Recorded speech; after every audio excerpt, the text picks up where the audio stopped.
Okay, so I feel like I need to start today with a confession. Oh boy. All right, let's hear it. I was looking at my listening stats from last year. You know, the whole wrapped summary that all the streaming services push on you. Of course, the annual report card on your musical taste. Exactly. And I had listened to something like 40,000 minutes of music. That's a lot of minutes. It is. And I had access to, pretty much every song ever recorded. The audio quality was perfect, lossless, everything. Hmm. And yet, looking at that number, I felt absolutely nothing. Nothing. That's a pretty strong word for someone who loves music. I know, right? But it just felt so sterile. It was like I had consumed 40,000 minutes of data, of calories, but I hadn't actually had a real meal. You're consuming files. I was consuming files. And then I compared that feeling, or lack of feeling, to just 2 hours I spent at this tiny, sweaty club show a month ago. The sound system was objectively kind of garbage. I was stuck behind some guy who was a foot taller than me. Yeah. And yet, I remember every single second of it. That feeling, I can still call it up right now. That distinction you're making between the pristine, perfect file and the sweaty, imperfect club. That is exactly where we need to start this deep dive. Because what you're describing isn't just you. It's not a personal preference. It's a biological reality. A biological reality. Yeah. And in fact, a lot of cultural critics are starting to put a name on this shift. They're calling it the move from the prompt era to the performance era. The prompt era. That sounds a little, I don't know, dystopian. It can feel like it, can it? Yeah. But think about how we mostly interact with music right now. You type a command into a search bar, you click a thumbnail. You give a prompt. You give a prompt, and the machine, whether it's an AI generator or just a massive server farm in Utah, gives you an output. And that output is a fixed object. Yeah. An MP3. A static file. A fossil. If you play that file today or a decade from now, the bits are identical. It doesn't care if you're happy or sad, if you're dancing or trying to fall asleep. It's a one-way street. I'm listening to the file, but the file sure isn't listening to me. Precisely. And that brings us to that quote you sent over, the one from Astrid Gilberto. Yes. She nails this feeling so perfectly. She said, everything else just falls away. You are lost. It is sweaty. Everything is beating. Everything is beating. I love that line. She's not just talking about the drums, is she? No, she's talking about your heart, the heart of the person next to you, the pulse of the whole room. It's a synchronization of life. Right, a shared pulse. And she goes on to say, you look around, and everyone has this look of bewilderment and love. And that right there, that's the central question for this deep dive. Is that feeling, that sweaty, beating, lost sensation, is it just nostalgia? Or hype, right? Because you paid a lot for the ticket. Exactly. Is it just hype? Or is there an actual measurable biological switch that flips inside our brains, but only when music is live? We are going on a mission to investigate what we're calling the biological premium of liveness. I like that, the biological premium. And we are not just going to, wax poetic about it. We've got the data. We've got stacks of research here, neuroimaging studies from the University of Zurich that are just wild. I read that one. It's incredible. We have hyperscanning data from the NeuroLive project at UCL and Goldsmiths, social psychology research from the University at Buffalo, and some frankly mind-bending technical reports on new AI performance systems. So we're really going to get into the weeds here. We're going to find out why your brain literally lights up differently when there's a human being or maybe even a very smart machine on stage in front of you. We're going to unpack the anatomy of the shiver. Let's do it. So where do we start? Let's start with that shiver, with that core feeling. You sent me that Zurich study, the one led by Sasha Fruholtz, and I have to say the setup for this experiment sounds like something out of a Kubrick film. It's a little intense, yeah. But it had to be, to get the answers they were looking for. They created what's called a closed-loop neurofeedback experiment. Okay, closed loop. Break that down for us. So usually when neuroscientists study music, it's what's called an open loop. They, put you in an MRI scanner, they play you a pre-recorded track of Mozart or whatever, and they just watch what happens in your brain. The subject is totally passive. Right, you're just lying there, completely still, taking it all in. In the Zurich study, they flipped that script completely. They had a listener in the MRI scanner, same as before, but they had a live pianist playing a digital piano right outside the scanner room. Okay, so it's a live performance. That's already a big difference. But the pianist isn't just playing blind, are they? No. And this is the magic trick. This is the whole point. The pianist has a screen in front of them, and on that screen, they're seeing a real-time live feed of the listener's brain activity. You're kidding me. I'm not. Specifically, they were looking at the activation of the amygdala. The amygdala. Okay, so that's the lizard brain, right? The emotional smoke detector. That's the one. It's the hub for emotional processing. Fear, pleasure, intensity, all of it. So the pianist's job was to play a piece designed to evoke certain emotions, say pleasant or unpleasant ones. And as they play, They're watching that screen. And if the listener's amygdala activity starts to drop off, if the person in the tube starts to get bored or habituate to the sound, the pianist sees it instantly. and they react to that data. Immediately, they adapt. They might change the tempo, maybe make it a little faster. They might change the articulation, play more staccato, or they might alter the dynamics, playing softer or louder, whatever it takes to drive that specific brain activity back up. That's incredible. It's like a biofeedback jam session. The instrument isn't just the piano anymore. No. The instrument is the guy lying inside the MRI tube. That is a perfect way to put it. The pianist is literally playing the listener's brain. So they compared this closed-loop session to a control group. They did. They had a condition where they just played a recording of the exact same piece performed by the same musician, but without that real-time brain reading adaptation. Okay, so on one hand, you have music that listens to you, and on the other, you have the prompt era, a static, dumb file. And the results, I'm guessing they weren't subtle. The results were stark, not subtle at all. The live adaptive music, it elicited significantly higher and more consistent activity in the amygdala compared to any of the recorded versions. More consistent. That's the key part, isn't it? It's huge, and this really gets to the core of what we're calling the static problem. The static problem being that my Spotify playlist just doesn't know I exist. Essentially, yes. The study showed that with the recorded music, the listener's emotional processing would spike at the beginning, but then it would just fade. It flatlined. Your brain gets bored. It fails to sustain that level of engagement because it can't adapt to your immediate neural state. Your brain seems to recognize on a very deep level when it's being listened to. When the music adapts to your internal state, your emotional center stays locked in, highly engaged. But when the music is static, your brain eventually adjusts. It habituates. It says, okay, I know this pattern. I can tune out a little bit now.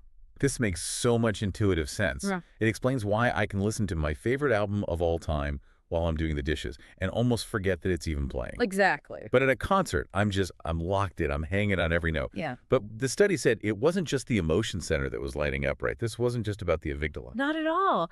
They observed what they called whole brain engagement. The live performance stimulated this rich bidirectional flow of information, a conversation. A conversation between which parts of the brain? Between the affective systems, so the emotional parts, like the amygdala, and the cognitive systems, the thinking parts. So your feeling brain and your thinking brain are talking to each other way more intensely during a live show. Yes, and there was one specific detail in the report that really jumped out at me. It was the involvement of the ventral striatum. The ventral striatum. I feel like I should know that one from somewhere. It's a region that's often tied to reward processing, pleasure. But here's the interesting part. It's also heavily involved in processing aversive stimuli, unpleasant things. Okay. And in the live condition, even when the pianist was deliberately playing music that was dissonant or unsettling, that region was highly active. Wait, hold on. So even if the music sounded bad or scary, the brain was more engaged with it just because it was live and adaptive. Liked is probably the wrong word. Yeah. But the brain was far more invested in it. It suggests that the live experience creates this dense functional network across the brain that static media it can't get access to. So even a negative emotion, if it's shared and responsive, is more stimulating to the brain than a beautiful but static recording. It appears so. And this really leads us to the core insight of that whole experiment. Which is? That the brain doesn't perceive live music as just auditory input, as just sound. It perceives it as a form of social communication. It's an interaction. It's an interaction with an adaptive agent. It becomes this emotional journey where your brain is constantly trying to predict what the agent will do next, and at the same time, the agent is responding to you. It turns music from an object of file into a real conversation.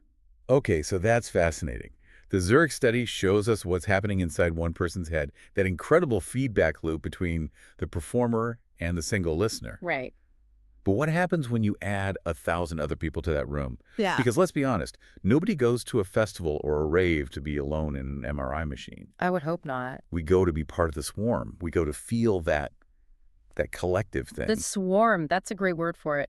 And it pivots us perfectly to the next big concept, which is social liveness. Social The liveness. question is liveness about the acoustic fidelity, the sound quality, or is it about the other warm bodies breathing the same air in the room? And this was the entire focus of the NeuroLive project, right? Right. Which is this huge collaboration. Massive. It's between University College London, Goldsmiths, the Max Planck Institute, a real powerhouse group. And I love their methodology. They didn't bring the concert to the lab, they took the lab to the theater. They did, using these mobile wet electrode EEG caps, which I have to say from a logistics standpoint is an absolute nightmare. I can only imagine. Just paint the picture for us. What did this look like? Okay, so picture a normal theater audience. They're all there to watch a contemporary dance piece called Detective Work. It's choreographed by Sikchmutumwende and Stephanie McMahon. Okay. But scattered throughout that audience are 59 people who are wearing these sci-fi-looking swim caps with a bunch of wires coming out of them. And those caps are measuring their brainwaves, their EEG, in real time as they watch the show. It sounds like a scene from a William Gibson novel. It really does. And to make it a proper experiment, they had 3 comparison groups, which is just good science. You had the first group watching the performance live in the theater. You had a second group watching a high-quality recording of that same performance, but in a cinema setting. So recorded, but still together as a group. Okay. And then you have the third group watching that same recording, but completely alone in a lab. So you've isolated the variables, liveness and social context. Precisely. Now, here's a pop quiz for you and for everyone listening. If I tell you that a bunch of people are sitting in a dark room and they are laser focused on a dancer paying really close attention, what kind of brainwaves would you expect to see? Okay. From my college psych class, I feel like I remember that focused external attention is usually associated with alpha waves. Is that right? That is the textbook answer. Alpha synchronization is what you'd normally look for to see if people are all paying attention to the same visual thing. But I'm guessing that's not what they found. That is not what they found. And this was the big surprise of the study. They didn't see the synchronization in the alpha band. Instead, the audience's brains all synchronized in the delta band. Delta. Between 1 and 4 hertz. Wait a minute. Delta waves that's deep sleep. That's like coma territory. Delta is usually when you are completely out cold. Yes. So was the performance just really, really boring? Did all 59 people just fall asleep in their EEG caps? Oh, no, not at all. They were wide awake, they were engaged, and that is the central mystery here. Why is an engaged, attentive audience producing brainwaves that we normally associate with being unconscious? I have no idea. What's the theory? The researchers' interpretation is that this reflects a state of, get this, collective mind wandering. Collective mind wandering. That sounds like a total contradiction. How can you be focused and wandering at the same time? Think about it less like you're analyzing something and more like you're dreaming. Okay. When you are truly lost in a concert, you're not sitting there thinking, oh, that's an interesting chord progression, or I wonder what kind of microphone they're using. No, you're just gone. Yeah. You're floating. You're floating. And what this data suggests is that you are floating together. The deep immersion of a live performance isn't about sharp, analytical, laser-focused attention. It's a much deeper, more subconscious social connection.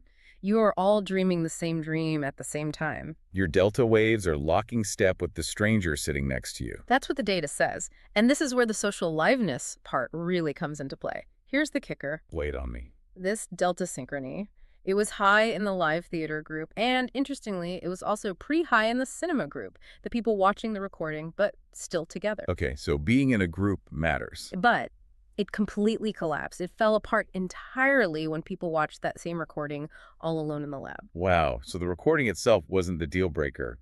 Being alone was the deal breaker. Exactly. The physical co-presence of other human beings seems to be a primary driver of this kind of immersion. We need to be with others to sync up in that delta band. So if you're just watching a concert on YouTube by yourself on your laptop or listening to that Spotify file we talked about, your brain is simply not engaging in that deep collective social processing, even if the content is identical. You're missing the secret ingredient. and the secret ingredient is other people. It is. Which makes me think about the performers themselves. In the study, they talked to the choreographer, Sekitumutingwende, And he actually made predictions about which parts of the show would be the most engaging for the audience. That's amazing. It's a way to test an artist's intuition against the hard data. It's a perfect validation. He pointed to specific moments in the dance that he felt would really hook the audience. And when they looked at the brainwave data, the audience's delta synchrony peaked at exactly those moments he predicted. So what were those moments? Yeah. What was the common thread? Moments of direct eye contact. Breaking the fourth wall. Breaking the fourth wall. When the dancer would stop and look directly out at the audience. In those moments, you see a huge spike in this collective social processing. The researchers actually call performers like him experts in liveness. They're intuitively manipulating these brain rhythms. They are hacking our social brain systems to create that feeling of unity and connection. Which brings us right back to that sweaty, beating feeling that Astrud Gilberto was talking about. And there's a specific term for that, isn't there? From sociology. There is, a very old one, in fact, coined by Emil Durkheim way back in 1912. He called it collective effervescence. CE. It sounds like a fancy French soda. It does, but it's actually this idea of an electric, almost quasi-sacred energy that can only arise when a group of people are unified in thought and action. And there's new research from the University of Buffalo that suggests this isn't just a poetic metaphor. They're actually trying to measure it. Right. This is the work from Nicole Kofler and Shira Gabriel. They wanted to quantify this feeling, to see what actually causes it and what its effects are. So how did they define it? What is collective effervescence in a lab setting? They defined it as a combination of two distinct feelings. First, feeling deeply connected to the other people around you, and second, a sensation of sacredness. Sacredness is a heavy word to use for, a rock concert or a techno rave. It is, but think about it. In a world that's become increasingly secular, these kinds of events, they often serve the same function that religious rituals used to. They provide a space for communal transcendence. That makes sense. And what the Buffalo study found was absolutely remarkable. They found that experiencing this collective effervescence was the single strongest predictor of both meaning and enjoyment at musical events. The strongest predictor. Stronger than, say, the genre of music you like. Stronger than the genre, stronger than the quality of the venue, and even stronger than substance use. Whoa. So you can be at the most beautiful venue in the world watching your all-time favorite band, sitting in the best seats. But if you don't feel that collective effervescence, that connection to the crowd, the experience will feel hollow. It will fall flat. This explains why VIP sections at festivals often feel so dead. Everyone is comfortable, but nobody feels connected. You've hit on it exactly. Comfort might actually be the enemy of effervescence. You need a little bit of that sweaty, chaotic energy. But I have to ask the skeptic's question here. Is this feeling just a temporary high? Is it just a big dopamine rush that disappears the second you get to the parking lot and realize you can't find your car? That's the crucial question, isn't it? Is it durable? Does it have a lasting impact? And the data from their study is surprisingly encouraging on this point. Yeah. They found that experiencing high levels of CE leads to measurably elevated well-being and higher reported meaning in life for up to a week after the event. A whole week. So there's a genuine afterglow effect. There is. It suggests that live music isn't just entertainment. It functions as a powerful social embedding mechanism. It provides a real sense of psychological resilience. You feel like you're part of something bigger than yourself. And that feeling lingers. It actually buffers you against the stresses and anxieties of your individual daily life. Okay, so let's recap where we are. We have the amygdala, the emotional brain, which craves adaptation and feedback. Check. We have our social brain syncing up in these deep delta waves, but only when we're in a crowd. Check. And we have this deep human need for collective effervescence, this sacred communal experience that actually makes our lives feel more meaningful. Right. But here's where we have to pivot. Because we've established that we're entering this performance era, and the performers on stage, they aren't always just human anymore. This is where the technology finally starts to catch up with the biology we've been talking about. We've established that our brains want adaptation, right? They want that closed feedback loop. Yeah. But so much of modern electronic music performance is, well, let's be blunt. It's often a person pressing the space bar on a laptop. The laptop face. You know exactly the look I'm talking about. The artist is on stage, Yeah. bathed in the glow of a screen, and they look like they're checking their email or filing their taxes. And every so often, they'll reach out and twist a knob that you suspect does absolutely nothing just to look busy. Yes. It's the prompt era on a stage. Yeah. It's static playback. It's low risk. And if our whole thesis today is correct, The audience's amygdalas should be bored to tears by that. Which is why the smartest electronic artists are running away from that model. They know they have to reintroduce the risk. They need to find a way to simulate that biofeedback loop we saw in the Zurich study. They're moving toward what's being called algorithmic improvisation. Exactly. And a perfect example of this is the Dutch techno artist Reinier Zonneveld and his project R Squared. R. Tell me about this. So R is essentially his AI twin. He trained this incredibly complex AI model on over 2,000 hours of his own music, his own live sets, his own improvisations. Okay, so it knows his style inside and out. But it's not just designed to generate tracks that sound like him. It's designed to perform with him, live, back to back. A B2B set. That's usually two human DJs taking turns playing tracks. Yes, but in this case, it's a human and his digital ghost in the machine. And they are genuinely improvising together. The AI is making decisions in real time based on what Reinier plays, and then Reinier has to react to whatever the AI throws at him. It's co-creation. So if the AI glitches or decides to suddenly drop a 200 BPM gabber track in the middle of a melodic set, Reinier just has to deal with it. Live, on the fly, in front of tens of thousands of people. It completely restores that sense of risk, that closed loop we were talking about. It creates a dynamic feedback system between the human, the machine, and the energy of the crowd. The music becomes a living system again. It does. And it's not just happening in the world of techno. We have this other case study you found from the DLR project with Martin Henneke. This one is in the classical music world. Right. This project is called The Unanswered Question. And they take a classical orchestral score and they let an AI rewrite parts of it in real time. And what's the input for the AI? What's it basing its decisions on? This is where it gets crazy. It's based on the audience's biometrics. So they're monitoring the audience, just like the Zurich study, but on a massive scale. At scale. They have audience members wearing these wristbands that track their heart rate variability, and they use facial recognition cameras to analyze the aggregate emotional state of the room. Happiness, sadness, anger, fear. So if the audience starts to look bored, or their collective heart rate drops, the AI sees it. It takes that emotional data as an input and it modifies the composition on the fly. It might increase the dissonance, it might change the rhythm, it might introduce a new melodic line. It's the ultimate realization of the Zurich experiment. The music is literally changing itself to manipulate the physiological state of the room.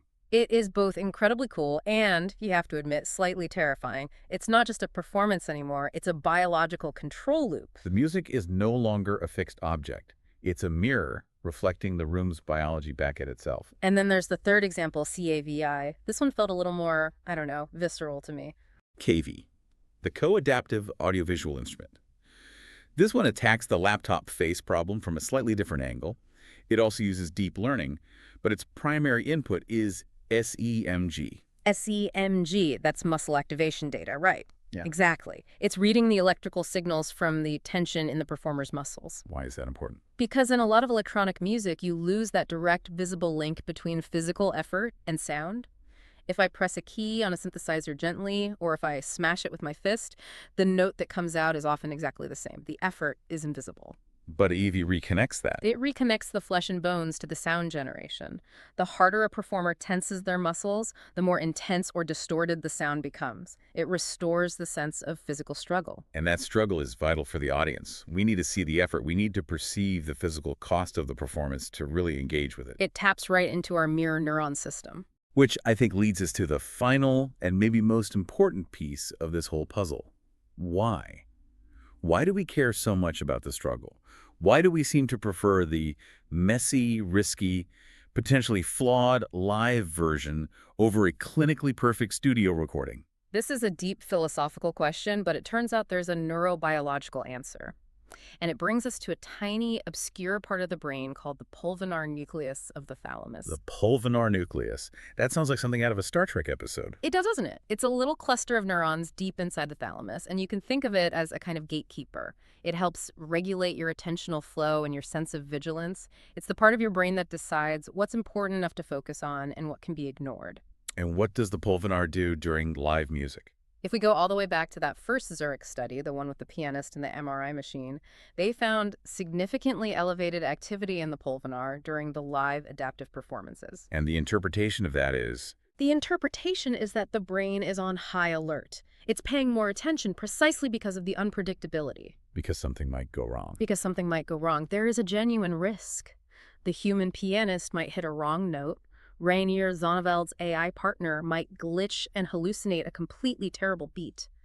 The DLR system might misinterpret a collective frown in the front row and send the music into chaos. It's the need for danger. It is. A recording is safe, it's predictable, you know exactly what the next note is going to be, but a live performance, especially these new hybrid human-AI performances, is a tightrope walk. And the pulvinar signals to the rest of your brain, hey, pay attention, this is happening right now, and the outcome is not guaranteed. So that vigilance, that low-level anxiety, is actually what creates the immersion. We're not just passively listening, we're actively monitoring the safety of the performance. It's what some researchers call the ritual of the uncanny. We crave that possibility of failure because it's the ultimate proof that the experience is authentic and happening in the here and now. If there's no risk, you don't get the amygdala spike. You don't get the delta synchrony. You don't get the effervescence. You get a file, a fossil. It's so funny. We spend billions of dollars and decades of engineering trying to perfect audio lossless compression, noise-canceling headphones, perfect studio masters. And it turns out your brain doesn't actually want perfection. It wants sweat. It wants risk. It wants to know that another living, breathing, or at least thinking entity is on the other side of that signal, adapting and responding to you in real time. Okay, so let's try to bring this all home. We started this whole deep dive with that untranslatable feeling of being lost in a crowd.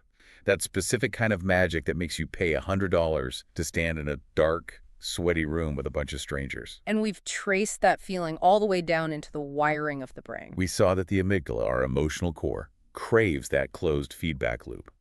It lights up when the music seems to be listening back. Then we saw that liveness isn't just about the sound, it's about social liveness.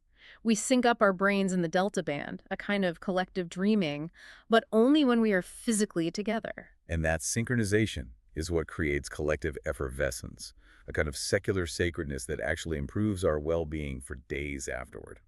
And now we're seeing technology pivot away from perfection to support all of this. We are moving from the prompt era of static files to the performance era.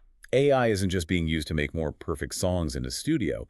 It's being brought on stage as an improvisational partner to restore that vital element of risk and feedback. It's the redemption of cold, digital precision by human sweat, shared risk, and real-time biological data. We're using our most advanced technology to reclaim our most ancient human ritual, the gathering. And that leads me to one final thought, a little bit of foreshadowing for where this could all be heading next. Have you come across the concept of 4B4KU5? Spelled 4B4KU5, pronounced abacus, right? That's the one. It's a theoretical system that's starting to bubble up in these future-facing conversations.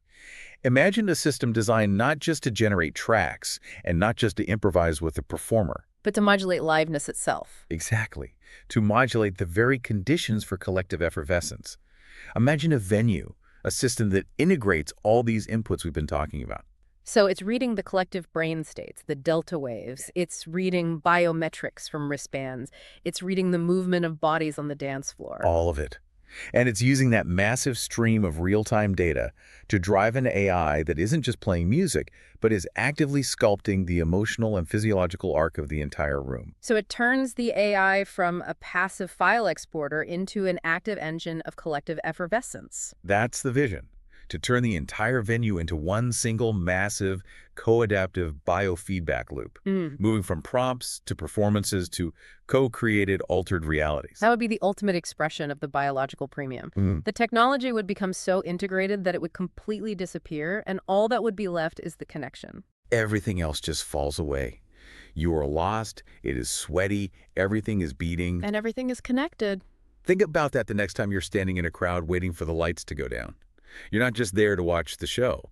In a way, you are the show. Thanks for diving deep with us. See you next time.